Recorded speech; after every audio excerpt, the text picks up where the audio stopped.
Do you wish you had an evidence-based mind-body approach that can rapidly treat your client's traumatic memories and experiences? If a client is about to tell you a horrible event, are you absolutely confident that you can stay totally present while you help them resolve that memory so they feel whole without pain? Have you wanted a skill that allowed you to easily help people regulate intense emotions?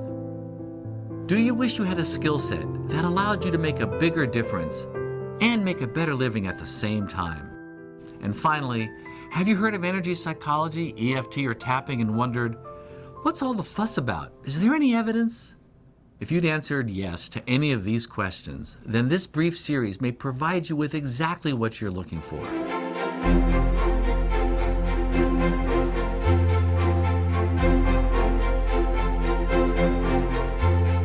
Hi, Dr. Bob Schwartz here. Welcome to ACEP's free mini course on emotional freedom techniques, or EFT, often known as tapping. It's an evidence-based mind-body approach for treating the effects of trauma and stress. You're going to learn about the considerable research supporting EFT's effectiveness, the neuroscience that underlies EFT's success, and how you can integrate EFT into your practice treating trauma, anxiety, chronic pain, and many other conditions. And you can also use it to help your clients improve performance in school, work, sports, and in many other settings. By the end of this free series, I think you'll be in a position to decide if you want to go deeper and learn how to integrate EFT into your professional practice.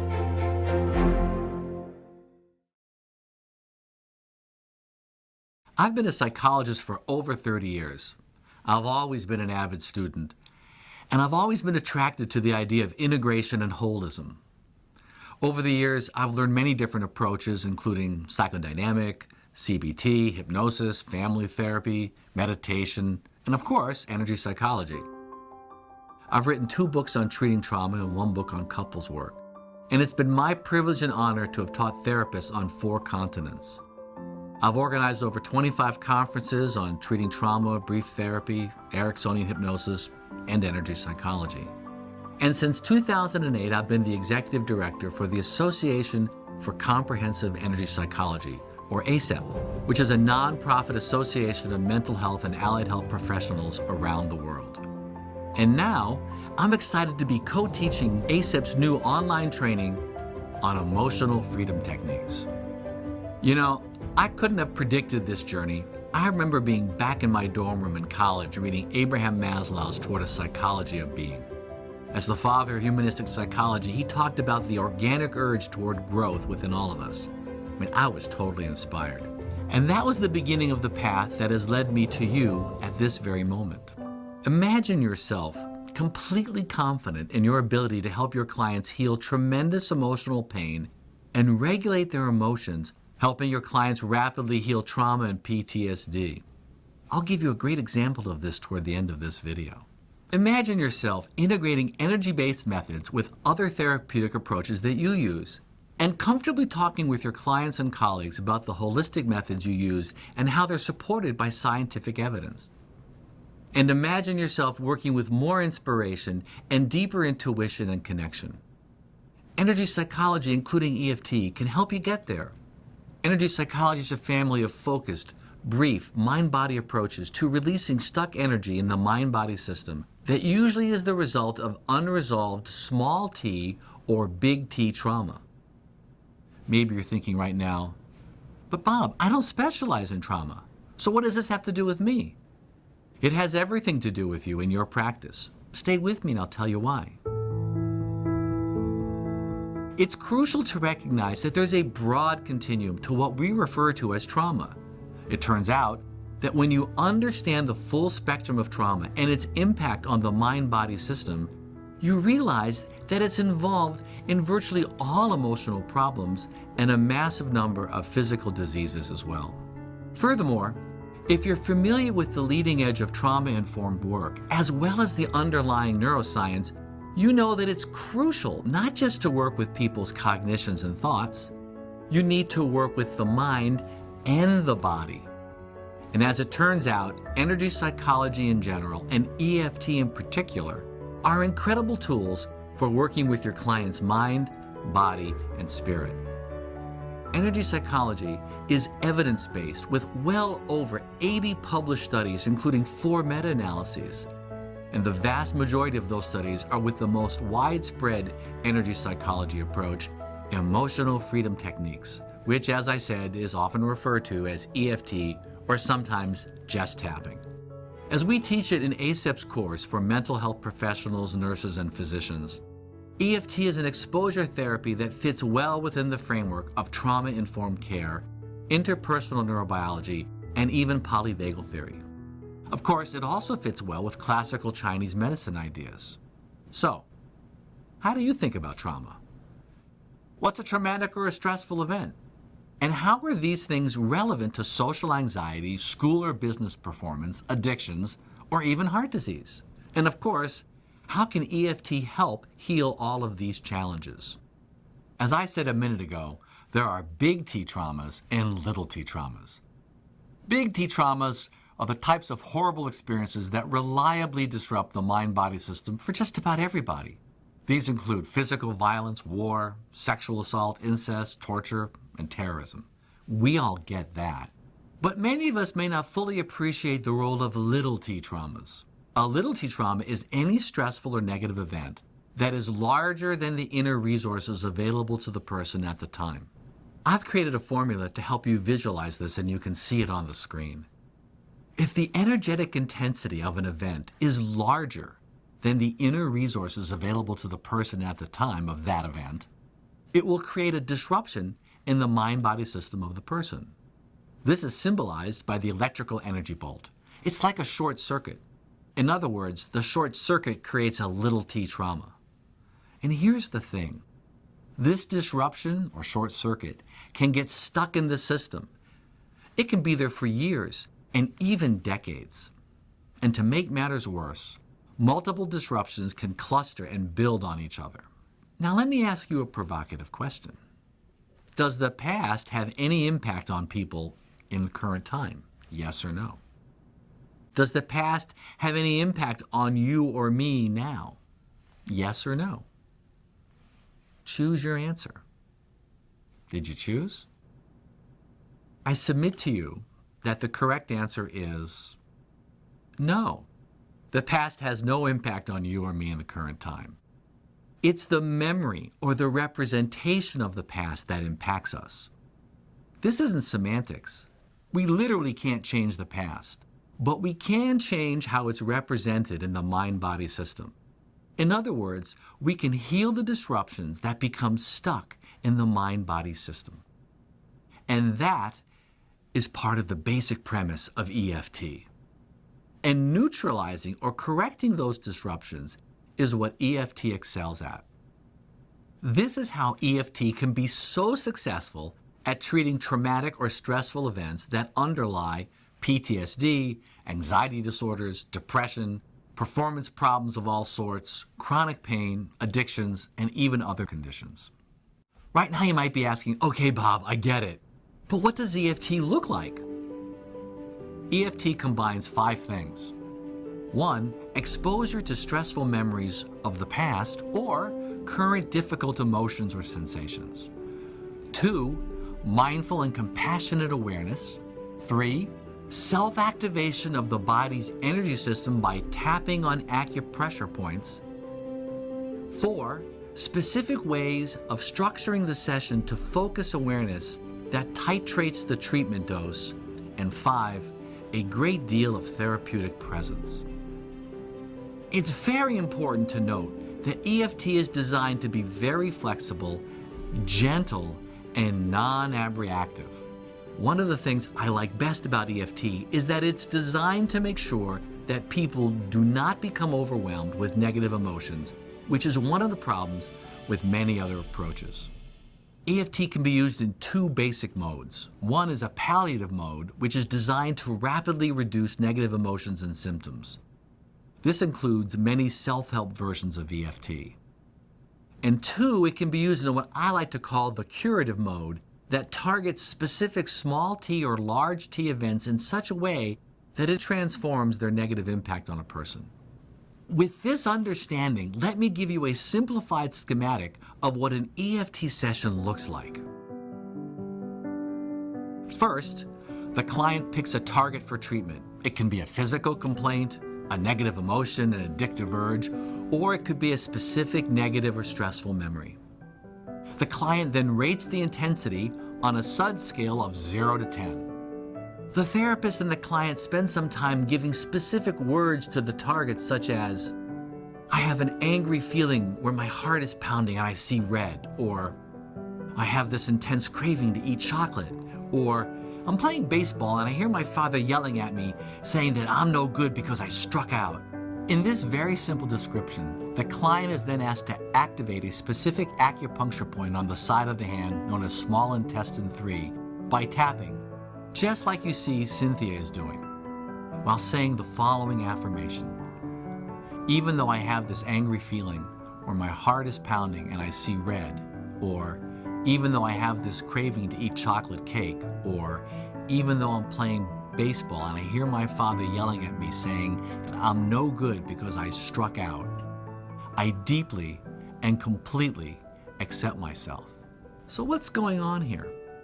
In a nutshell, we've helped the client create a compassionate and mindful place that begins to separate them from the problem, while we engage their body with meridian activation so that the client's mind and body are simultaneously involved.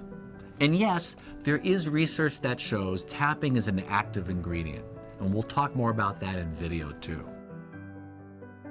After these steps, we have the client focus on the target while tapping on a series of acupuncture points like this. And while they're tapping, they may be saying reminder phrases like, Father yelling at me, you're no good, you struck out. And after they complete a round, we ask them to tune into the target again and tell us the SUDs and what they're aware of. Usually, the SUD starts to go down, and at this point, the client may or may not become aware of additional layers of what's going on. We continue this process until the SUDs goes all the way down to 0. Does this seem simple? Well, the good news is this very basic version is simple, and it can be used for client self-care and self-treatment. That's why there's so many EFT videos on the internet, and some of them are good. But the bad news is that some are not so good, and some people make claims that frankly are a bit over the top, especially because there's only so much you can do in a one-size-fits-all YouTube video. On the other hand, ease of skill acquisition and delivery make EFT a potentially game-changing resource for many of the problems we face in the healthcare system. But as I said, this is only the most basic version of EFT. There's a lot more to it. To learn EFT at a professional level does take training and practice. Many people tend to get focused on, tapping the acupuncture points because that's what's unusual or different.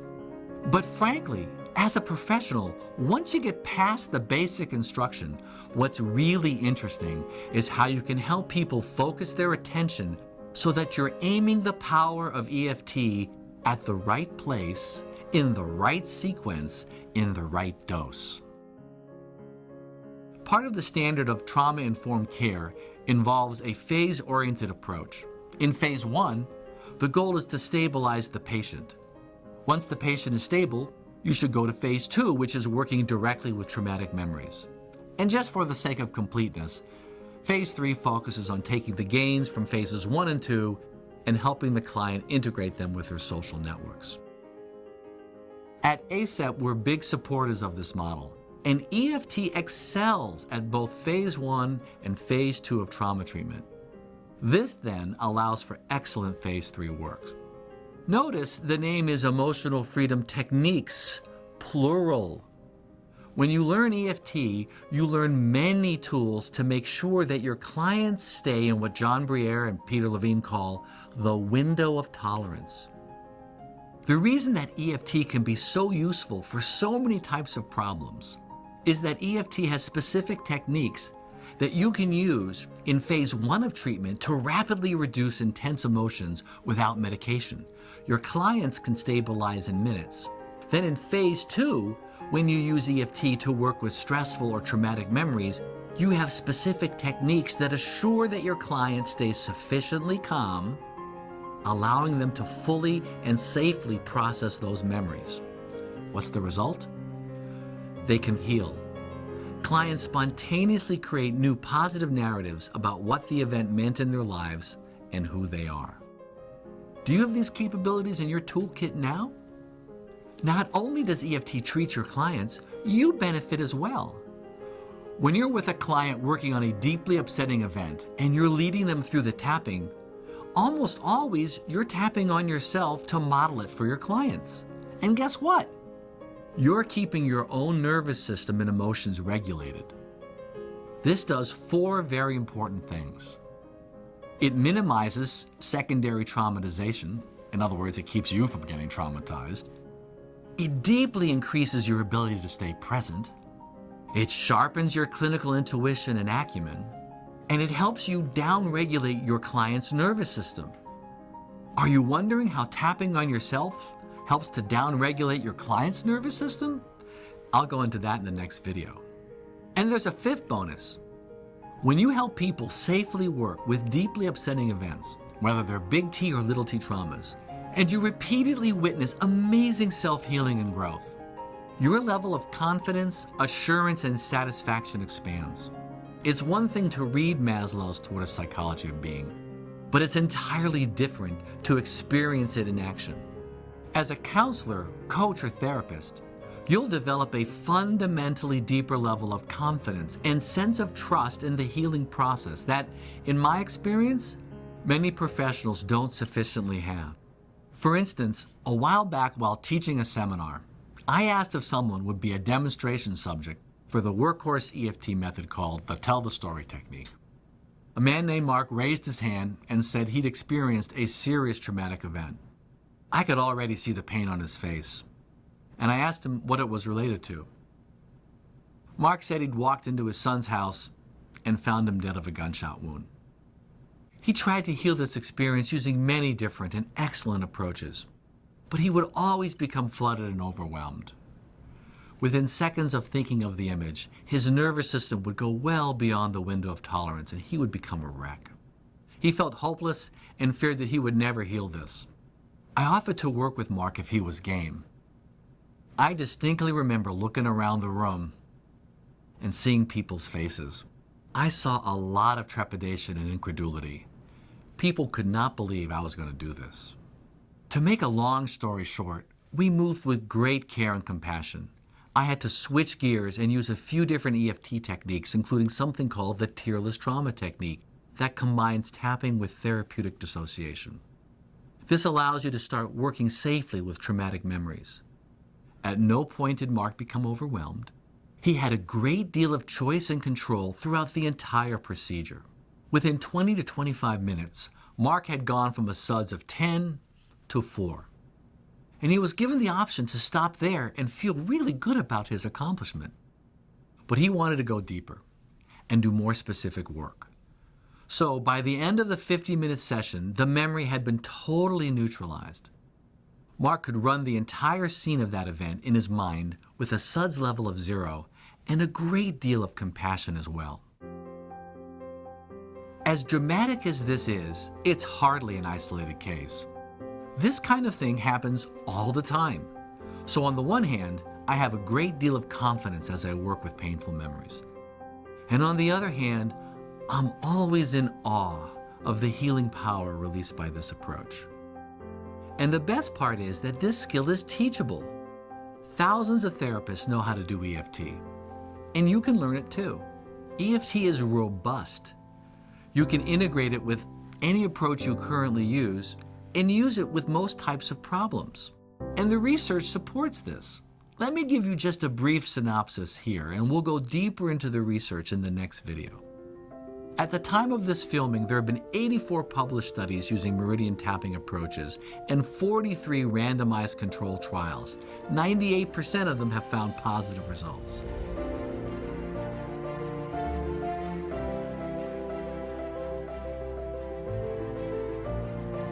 There have been 3 meta-analyses of EFT specifically, one for anxiety, one for depression, and one for PTSD. They all showed large effect sizes, and the PTSD meta-analysis had a huge effect size. There have been several dismantling studies that have shown that tapping on meridian points are an active ingredient. And keep in mind that all of these studies have been published in serious refereed journals. Back in 1996, when I first heard of energy psychology, I must admit, I was skeptical. There was no research back then. But I wanted more effective tools. I wanted a way to work with the body. So I checked it out. Skeptical and open-minded is an appropriate stance. Keep in mind that I'm not suggesting that EFT is a panacea, but I do think that in this day and age, you should be including some type of mind-body approach in your work. EFT isn't the only energy psychology technique. Energy psychology is a field with many traditions and useful methods.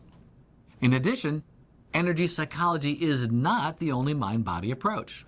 But EFT does fit very well into many frames used by counselors, therapists, and coaches, as long as you think systemically and holistically. And it's a great place to start or deepen your journey into mind-body approaches to treatment. In this video, I've placed EFT within a trauma-informed context. Are you intrigued by what you've heard? Or are you curious, or maybe even a little skeptical and want more information? In the next video, I'll talk about key ideas from neuroscience that can help you understand how EFT works. I'll also go deeper into the research, including studies with gene expression. When you see how it all comes together, I think your reaction will be, of course, this makes so much sense. In the meantime, I'd love to know, what's your biggest question or concern about using EFT? Please leave your comments below. I look forward to reading them, and I'll respond. Thanks.